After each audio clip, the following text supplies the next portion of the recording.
What's up guys, welcome back to the channel. Today I'm going to be going over something I just found out about the Talaria Sting MX4. Something I've wanted to do with this bike ever since I got it is bypass the start button. And today I got tearing into it to try to figure out a way, because the same way that they used to bypass the start button on the old MX3 Sting, I wasn't able to do it on this model. So what I did was I came in here and I just took out the 5 Phillips head screws that are holding the throttle housing together, and you can kind of spread it apart. Don't be too put off by the gears and stuff in there. Everything's held together by a spring, and you really only need to spread it apart enough to wiggle your start button out from the enclosure there. So I took the start button out, and it's just a basic button switch that connects those 2 leads under there. So I just took a set of alligator clips and connected them. So yeah, now that I've got those jumpered, turn the key. Focus, ready, sport.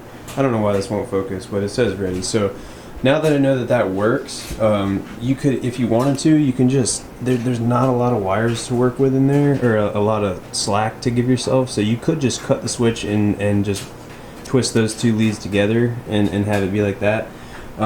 What I think I'm going to try to do, I've got this little jumper wire here that I made out of just a little piece of wire. I'm going to just twist it on each side. You could solder this if you wanted to do it better, but I'm kind of trying to do this just to, 1, see if it'll work, and 2, I want to leave it to where I can undo it if I want to. So I'm going to go ahead and try to twist this on there. I'm not going to be able to do it with one hand, so I'm going to put the camera down and do that and come back when I'm done.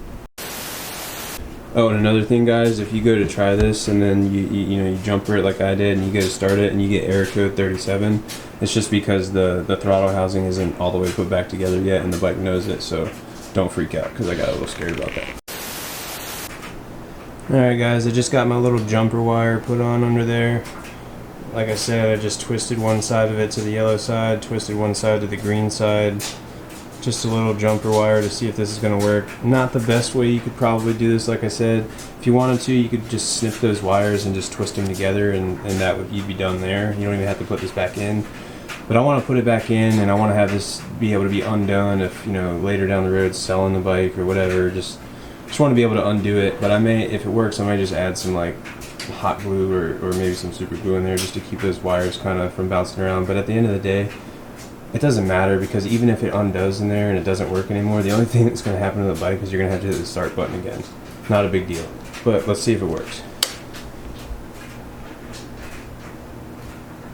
Boom. Sport ready to go. Did not have to push the start button, so I'm going to go ahead and put this all back together and test it one more time, and I'll let you know. Alright guys, I got my jumper wire installed inside there on the start button switch. Just got those 5 Phillips head screws put back in around the throttle tube, and I'm just going to test it out real quick. Bike's off, display's off. On. Oh, we're good. So that's pretty much it. Let me know if you guys end up trying to bypass your own start button, and if you find out a better way to do it than I did, please leave it down in the comments. I'd love to know. And again, if when you put it back together you get error code 37 on your display, don't freak out. It just means that something in here is not connected right.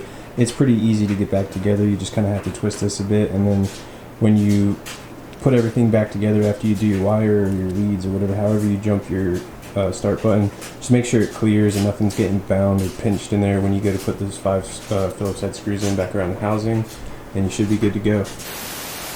That's it for this one guys. If this helped you out in any way, just please go ahead and give the video a like. I'd appreciate it. Also subscribe if you haven't already, so you can stay up to date on future uploads. Appreciate you watching. Peace.